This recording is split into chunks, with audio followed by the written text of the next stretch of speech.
Vamos dar início à parte 4 do nosso curso de Química Biológica, onde aprenderemos sobre aminoácidos e proteínas. Então, os aminoácidos são uma classe de substâncias que a estrutura está representada aqui, contém primordialmente dois substituintes principais, um ácido carboxílico, representado em vermelho, e um grupo amino, representado em azul, ambos conectados no mesmo carbono, carbono alfa. Por isso o nome é ácido alfa-amino carboxílico. Carboxílico é predominante, por isso alfa-amino, pois o carbono alfa é o grupo carboxilo. Simplificadamente, tem o nome de aminoácido. Os aminoácidos contêm também um outro substituinte o que vai caracterizar a diferença entre eles, né? Isso aqui vai se repetir e esse vai variar. E na natureza existem 22 substituintes bastante comuns, como será visto mais para frente. Geralmente inicia com um grupo alquil, né? Formado de hidrocarboneto, carbono e hidrogênio. E quando a gente tem, o peptídeo. Peptídeo é a combinação de mais de um aminoácido, ou seja, aqui combinamos dois aminoácidos com a perda de água. Nessa condensação, obteve-se um peptídeo ou dipeptídeo, que foi o que está conectado, os dois aminoácidos, por uma ligação amida. Isso geralmente acontece, porque o grupo amino é nucleófilo, atua atacando o carbono, o eletrófilo, o carbono da carbonila, perde-se água, e reações consecutivas dessa podem formar peptídeos, mais de uma combinação dessa pode acontecer. Então, os aminoácidos são unidos por essas ligações amidas, que eu destaquei em rosa aqui, e a gente chama de polímeros, esses peptídeos, porque são repetições de unidades semelhantes, que podem ser semelhantes. Então, são uniões de partes iguais, por isso polímeros de aminoácidos. De modo que esses polímeros de aminoácidos, ou peptídeos, possuirão mais de um monômero. Se forem 2, serão dipeptídeos. Se forem 3 aminoácidos que se combinaram, será um tripeptídeo. Para facilitar nossa compreensão, representei aqui não apenas pela sigla, que também é uma representação de um aminoácido, vocês vão ver mais para frente, mas também por uma esfera. A cor, porque são diferentes. Por exemplo, o aminoácido alanina contém o quê? O que diferencia ele do aminoácido G, glicina em rosa? É o substituinte alquil do grupo do carbono alfa, que aqui é uma metila, e na glicina é um hidrogênio. Portanto, agora compreendido isso, fica mais fácil representar em figuras, um dipeptídeo, combinação de dois monômeros condensados de aminoácidos. Tripeptídeo, combinação de 3. Oligopeptídeo são combinações de 3 a 10 monômeros. Ok? Se forem até 10 monômeros, então teremos um oligopeptídeo. Passando disso, já é classificado como polipeptídeo. Contém muitos resíduos de aminoácidos. As proteínas contêm mais ainda, uma quantidade entre 40 a 4.000 resíduos de aminoácidos conectados por ligações peptídicas. A partir de agora, vamos classificar esses aminoácidos conforme sua estrutura química. Como eu havia dito, existem 20 de ocorrência natural mais comuns, vão diferenciar principalmente por esse substituinte alquil do carbono alfa, com exceção aqui da prolina, que é uma amina secundária, porque ela está ligada a dois carbonos, dois grupos que contêm carbono. Todos os demais vão ser aminas primárias, então só vão variar nesse grupo alquil. Podemos agrupá-los, de acordo com as características desse grupo alquil, de modo que temos, então, substituintes apolares alifáticos, substituintes aromáticos, substituintes polares não carregados, carregados positivamente e carregados negativamente. Vamos conhecer, então, o primeiro grupo de substituintes apolares alifáticos. Temos apolares, porque geralmente são constituídos por carbono e hidrogênio, como eu disse. A alanina, que tem como substituinte uma metila. A glicina, valina, prolina. A glicina é um hidrogênio, não tem carbono, é o único, mas também o hidrogênio é apolar. Temos também leucina, isoleucina, metionina. A metionina tem um átomo de enxofre, mas está conectado a 2 alquíleos, então o momento de polo aqui é nulo, por isso considerado um grupo apolar. Todos alifáticos, cadeia aberta, né? Com exceção da prolina, que é uma espécie que tem um ciclo aqui. Contudo, apesar de cíclica, ela está nesse grupo por serem apolares, compostos apenas por carbono e hidrogênio. Tipo de interação desses substituintes, né, no carbono alfa será interações mais fracas, tipo Van der Waals, né? Então as proteínas vão interagir se agrupando por interações hidrofóbicas. Dentro dos substituintes polares não carregados, destacados sempre em rosa, essas caixinhas em rosa estão os substituintes do carbono alfa polares. A similaridade deles é conter os grupos polares, que são hidroxila, tiol, NH de amida.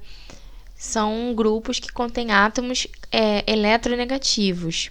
Além disso, momento de polo diferente de zero. Na serina, treonina, cisteína, asparagina e glutamina. Os tipos de interações que esses aminoácidos, quando forem constituir proteínas, serão do tipo ligação de hidrogênio, para aqueles que contêm hidrogênio ligado a átomo eletronegativo, como oxigênio e nitrogênio, e também interações de polo, são interações mais fortes. Avaliando duas classes ao mesmo tempo, substituintes carregados negativamente e positivamente, sempre destacados nas caixas em rosa. Iniciaremos aqui pelos carregados negativamente.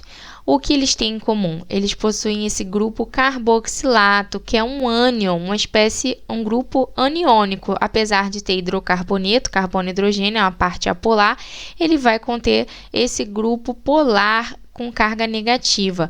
Somando todas as cargas, a resultante aqui vai ser uma carga negativa, porque mais e menos se anulam, então sobra uma carga negativa. Por isso são substituintes que dão uma carga negativa para o aminoácido. E que é o caso do aspartato e glutamato. E temos ainda os substituintes carregados positivamente, que apesar de terem essa cadeia apolar, também possuem grupos catiônicos, né? Grupo amino carregado positivamente, que vai fornecer uma carga adicional positiva para esse aminoácido.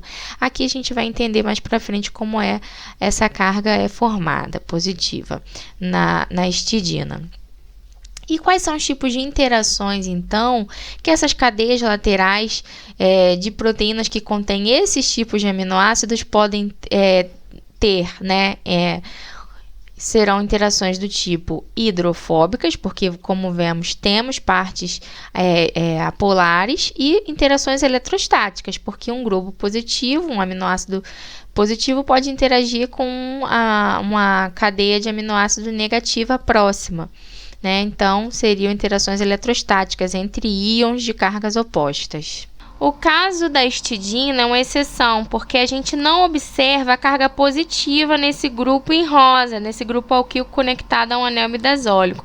Então, eu coloquei aqui as estruturas de ressonância desse anel imidazólico para a gente entender que durante a ressonância, o par de elétrons desse nitrogênio aqui em vermelho, ele faz parte desse anel, que é um anel aromático com 6 elétrons, e ainda a deslocalização deixa esse grupo nitrogênio carregado positivamente. Então, como são estruturas que contribuem para o híbrido de ressonância, a gente considera o anel, imidazólico da histidina como um grupo de substituinte carregado positivamente, porque a gente tem aqui duas estruturas de ressonância com esse nitrogênio carregado positivamente.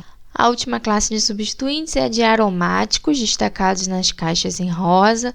Como o próprio nome já diz, terão então anéis aromáticos, como na fenilalanina, tirosina e triptofano.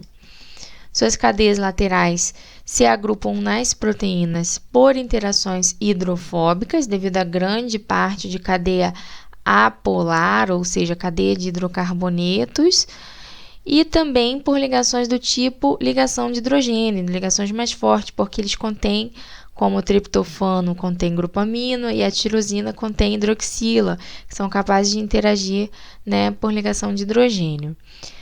Já adianto para vocês que alguns desses, como a fenilalanina e o triptofano, são considerados aminoácidos essenciais. E o que são esses aminoácidos essenciais? São aminoácidos que devemos consumir porque não podemos biosintetizar. São aminoácidos muito importantes em processos metabólicos para o mantenimento da vida que precisamos adquirir através da dieta. Por exemplo, as espécies aromáticas, algumas como eu já falei anteriormente, e anéis aromáticos heterocíclicos. O que são heterocíclicos? Hetero de diferente, ou seja, anéis aromáticos que contêm átomos diferentes de carbono e hidrogênio, como por exemplo a histidina, que contém o grupo nitrogênio, né? Grupo amino ou átomo de nitrogênio, compostos azo, né? E o triptofano, a gente vê que tem um grupo amino também. Então, são anéis heterocíclicos ou aromáticos, alguns aromáticos. São uns das classes dos essenciais, mas ainda tem mais. O objetivo aqui é destacar a vocês os aminoácidos essenciais. Destaquei utilizando tanto o nome, quanto a sigla, quanto a letra que representam os aminoácidos, porque vocês podem encontrar nos livros os aminoácidos representados também por siglas ou letras, apenas letras, ok?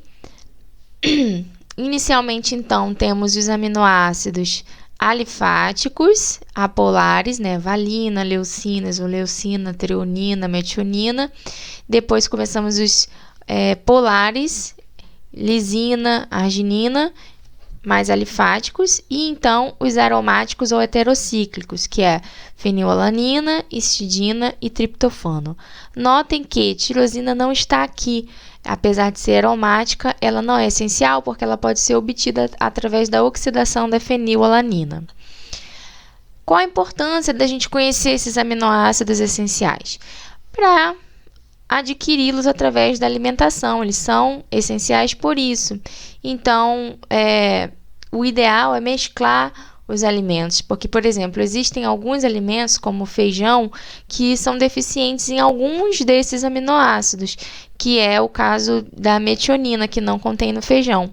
E o trigo, por exemplo, ele não contém a lisina, por isso a gente precisa manter uma dieta bem balanceada. As proteínas adquiridas através da alimentação são hidrolisadas no nosso organismo e utilizadas em outras reações metabólicas para a produção de substâncias essenciais para o funcionamento do nosso organismo, como substâncias não proteicas, como a dopamina, que é um neurotransmissor, ou a melanina. E essas substâncias, né, elas só vão ser produzidas se a gente adquirir esses alimentos, que são ricos em aminoácidos aromáticos, por exemplo, como a tirosina, derivados de peixe, queijo, manteiga, ovos. E aqui eu coloquei as reações, né, de biotransformação para síntese dessas substâncias não proteicas a partir dos aminoácidos aromáticos, como a fenilalanina, que é oxidada 2 vezes para formar esse fenol aqui, essas 2 hidroxilas. Depois, uma biooxidação pode ciclizar e fechar um anel aqui heterocíclico com nitrogênio, sintetizando a melanina, ou a descarboxilação fornece aqui a dopamina.